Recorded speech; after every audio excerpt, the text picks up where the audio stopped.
for the first time, thanks for coming by and checking out the Market Chameleon pre-market webinar. Before we get started, take a look at the shared disclaimer. Be aware that neither Dimitri, myself, or Market Chameleon are registered investment advisors or a broker-dealer. If you're searching for investment advice, please reach out to a licensed professional. This show, as all our shows, is for informational purposes only concerning Market Chameleon tools and products. With that, D, good morning, buddy. Good morning, Will. How are you? Good. Good morning, everyone. I'm going to share my screen here. And today what we'll cover is how to chart an option price. This question comes up frequently. We get emails of, how do I chart an option price? So we'll go over an example today. And we have to pick a stock first and an option.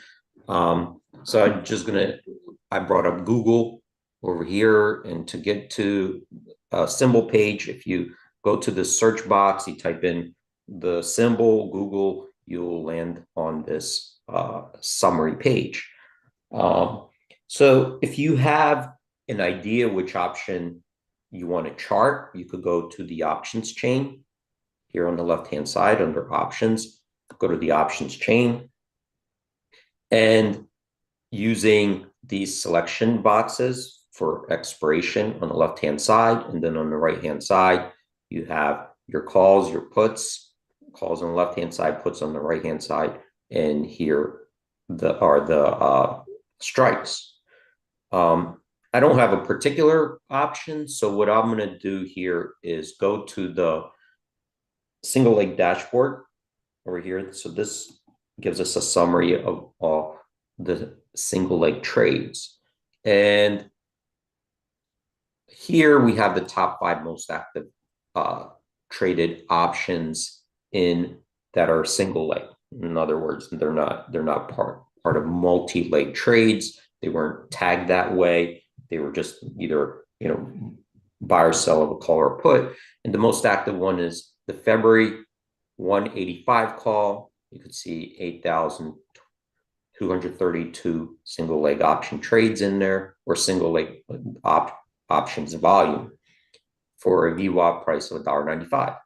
This option will expire today. This is as of yesterday's close. We're not opening yet, so these are yesterday's stats. Let's say we want to take a look at that option.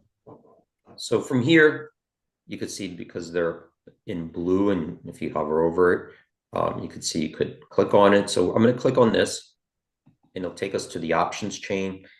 And what it will do for us is already select that option. So you can see here, buy February 185, call 191. It just picks a side because you need to buy or sell. So it just defaults to the buy. So here it is, the 185 call, 187, 191. And now we want to see, well, how did this option look like throughout the day? If we wanted to chart it, we see where it ended up. So the mark to market is between $1.87 bid to $1.91 ask. So it's value somewhere in between these two prices, because the bid is where people are willing to buy it.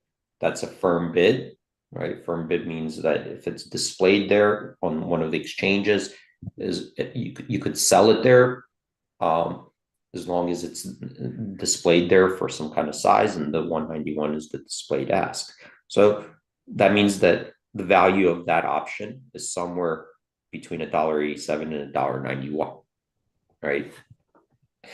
And we use usually the midpoint as the mark to market.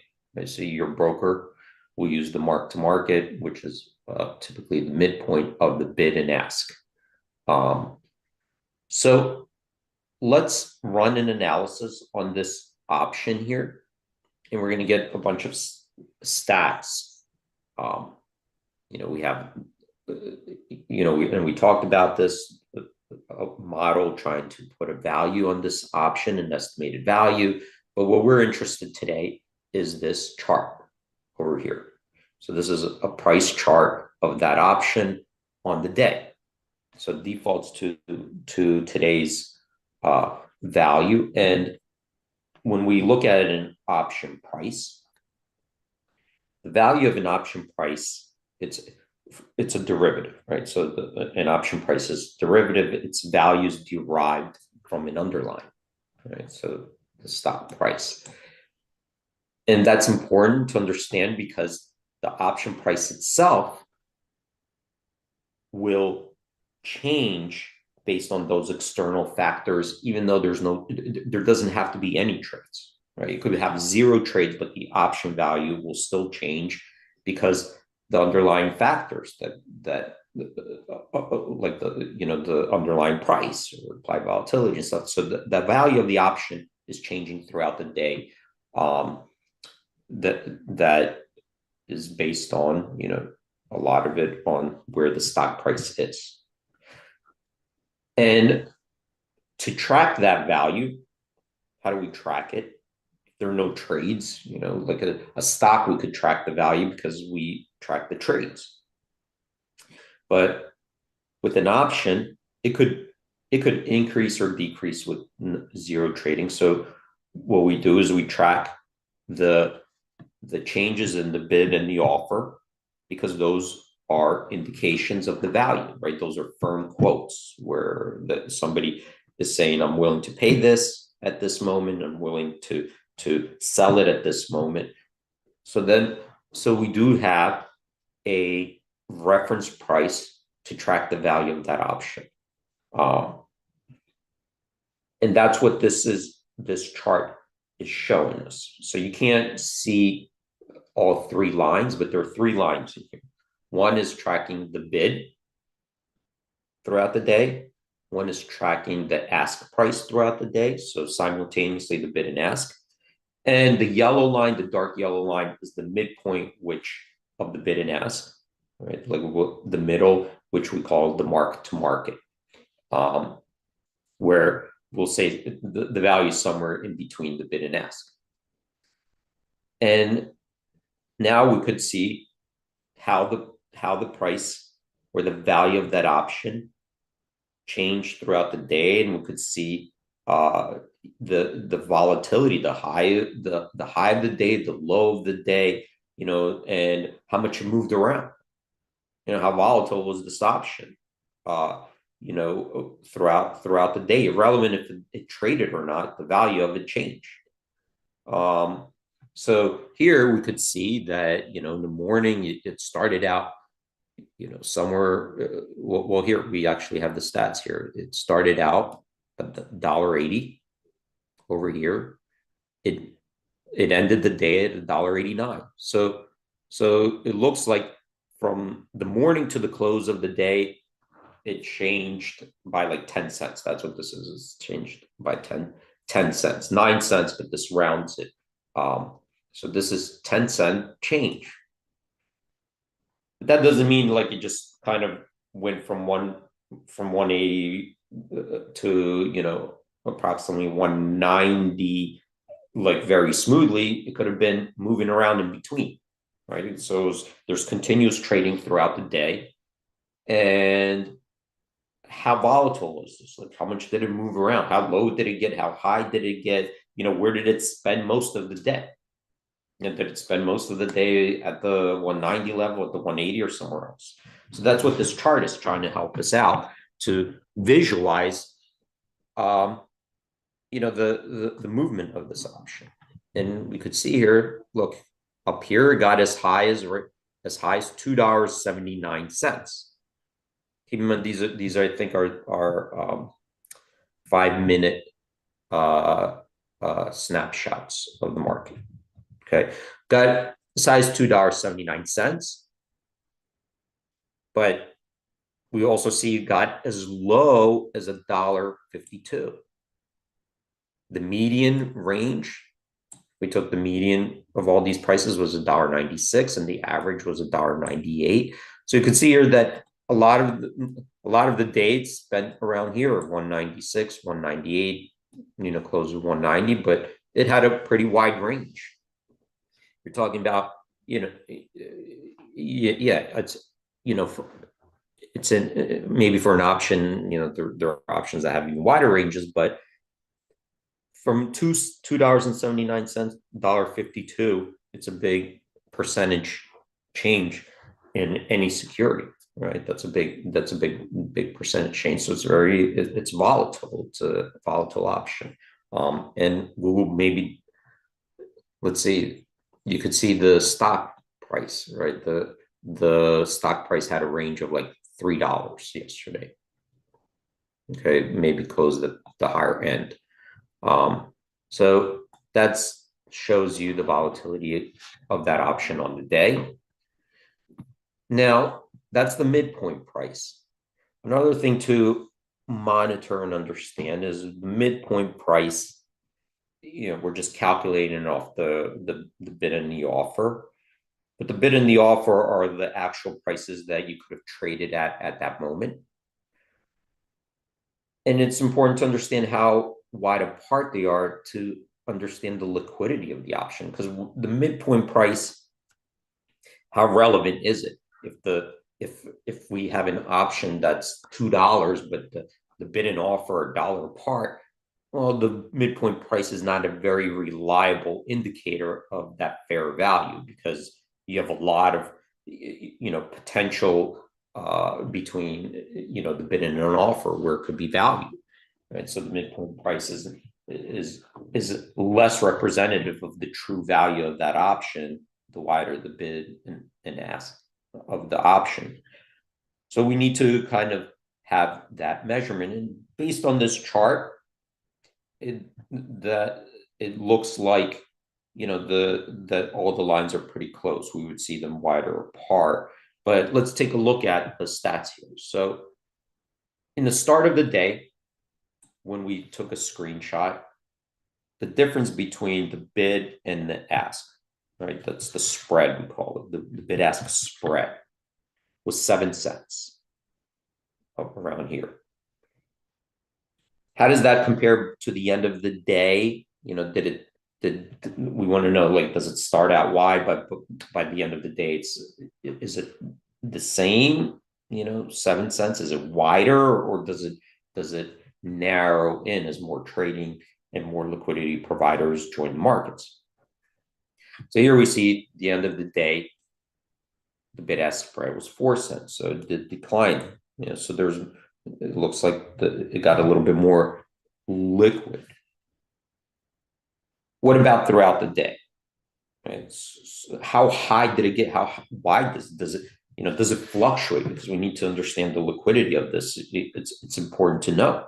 Does it fluctuate, and by how much? Like, does it blow out to $1 wide, or does it stay within a narrow range? And how low did it get? Because as options traders, what an important element, of a successful options trader is to order execution. We need to, the quality of the execution. You could have a great idea and a good plan, but if the quality of your executions are so poor, how are you going to make it work? Right? That will just eat up into even a well-researched plan where the quality of execution is so bad, unless you're finding such great opportunities that the quality of where you get executed doesn't matter. But that's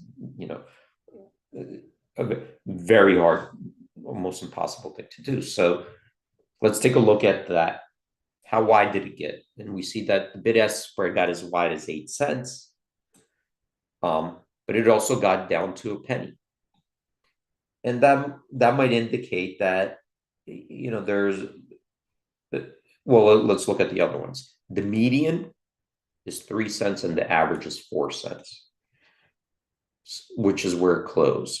So we could say that probably the bid-ask spread, typically is here, but it got as low as a penny. So that might indicate that it also closed up because there might be competition throughout the day, where people are placing limit orders or resting orders on the limit order books, or they're putting in implied volatility pumps to try to negotiate for better prices. So it gives us a sense of the liquidity of the option, and we already know that this was the most active option in Google because that's how I started it out, right? I started out to look at the most active option.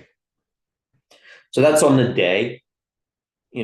Once you understand those stats, you could just quickly, assess this chart, by opening it up, and you could see like, okay, yeah, there's a lot of volatility here. I see the high-low range and the liquidity, and where open and closed. What if we wanted to go a little bit further and say, let's look at a longer history, maybe than a day. I'm interested to see how this option looked like, previously than the day's trading. To do that, we can move up here. We have this tab summary, and we could go to the historical charts. And now here it's a deeper analysis and research in this historical data. If we come here, we have 3 charts. And the 3 charts help us kind of, right now it's defaulted to the last day, but we could expand it. But really quickly, these 3 charts are, the first one is the option value, just like we just discussed. But the option value, it's a derivative, and it's not just moving on its own. There are things impacting that value, right? There like factors that go into that option price. So one of them is implied volatility. So we show the implied volatility side by side. Is the implied volatility moving up or lower that's impacting this price? And the stock price itself. What's the stock price doing?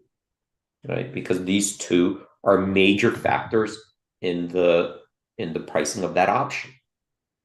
Right? If we have to decompose it, we want to see what's going on there. What's going on with the implied volatility in the stock that's impacting this price, not just the price alone. And if we wanted to see the trades, we could click on this, and this will pop open. So these are the 5-minute volume bars for the single leg trades. And this purple line is the volume weighted average price of those trades throughout the day. So it's cumulative. Okay. So this will allow us to also see not only how the value of that option changed throughout the day based on the quotes, but we could compare it to the actual trade volume as well, and trade prices. How active were the transactions? And so I'm going to just remove this really quickly. And let's say we wanted a longer history. We could select the start date and end date. And so we could even look at it, between Feb 10 and Feb 11th. But let's just to make it quick, I'm going to click on this 5-day, which expands it for me for the last 5 days.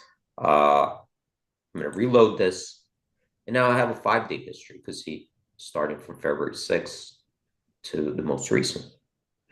And you could see here where it came from 5 days ago and to where it ended up. So obviously from this chart, we were higher. Now we're much lower. We could also look at the stats if we wanted to, like over here, and we could see this is the bid-ask spread. If we wanted to see the midpoint, which is this yellow line, we could see that based on this chart, the average price was 461, median price 425. The highest in this chart was $9.48. The lowest was $1.52. This chart started out at $8. The last price was $1.89. So in the last 5 days, it's down $6.11. That's the mark to market. Close this. If you wanted to, we could do the same thing with the trades. So VWAP price, the volume weighted average price of all these trades was 281. Median price $3.08. The highest traded price was $9.50. The lowest traded price was $1.46. The last time it traded was 208. This is the amount of trades, and this is the volume.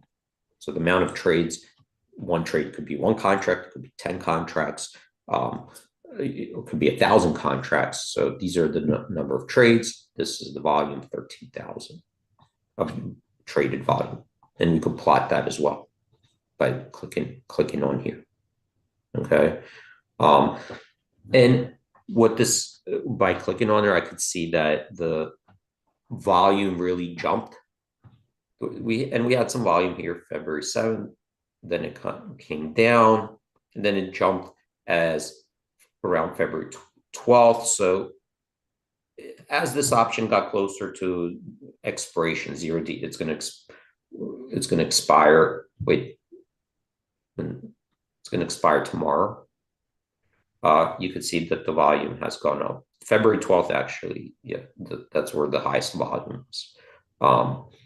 So what we wanted, and at the same time, we could see what the implied volatility did in that period. So here we could see that the implied volatility came down a little bit, right? From over here in the 30s, now it's in the mid 20s. And we could see that here from the start, 31.2 to right now, 24.8. So implied volatility is down in that option for this period that we're looking at. This is the stats of the implied vol. Average of 24.5, median 24.2, as high as 31.2, as low as 14.2. Close this. And what did the stop do? You know, we see that the option price is down, right? What did we? It was down $6 or something, right? The option value went from 8 to 189. It's down 611. So implied volatility had something to do with it, right? The implied volatility is lower. Of course, that weighs in on the option. There was time decay. That weighs in on the option value, but what about the stock price? So we see the stock price also went from 191 to 185.40. So these are VWAP prices, but we could see here that the stock price itself was down $5.83. Okay. And that's how we could quickly not only chart the option value, option price, but we could get a sense of what was impacting. You see, trades were impacting it, implied volatility was impacting it, and the stock price was impacting this option. So it could explain away a lot of things that we're seeing in that chart of not only the value, but what impact did it to get from here to here. So I'm going to stop right there. We covered a lot today. Yeah, that was great, D. Everyone, thanks for joining. Remember to like us and follow us on YouTube. D, awesome job as always. We're getting close to the end of the week. It's Thursday, so we'll see everyone tomorrow, hopefully. Great job, buddy. Yeah, let me see. Tomorrow, we'll see. I'm not sure. It's the parade. Yeah, we have the Eagles parade, and I might be going to that parade with the kids. Huh? Actually, my daughters, we haven't talked about it. My daughter's coming home from Penn State. I forgot to remind you. So I'm probably going to go to the parade too. Oh, really? Okay. Let me know. At least drop her off. Well, there are going to be 1 million people, and I'm coming in from the other side. So I don't think we're going to be able to go. Yeah. Maybe. True. I'm going to try to see it by the art museum. Where are you? I mean, because it comes right by your house, right? Yeah. So no, yeah, I'm going to be closer to the Broad Street, like around, the Broad Street. Right by City Hall. Yeah, does it go? I have to look up how long the parade is and where it starts and ends. Yeah. But yeah, right. So tomorrow might be tomorrow and Monday we might be off, so we might see you guys on Tuesday. Yeah, is Monday not a trading day? Is that the deal? Is it? I think so. I have to look it up, but that's what I believe. Yeah. All right, great. Everyone will have a great day. We'll see you next Tuesday. Enjoy your trading today. Be safe out there. Thanks, Steve. Yep. Thanks, everyone. Stay safe out there. Have a great trading day. And we hope to see you guys Tuesday. All right, trade in peace, chameleons.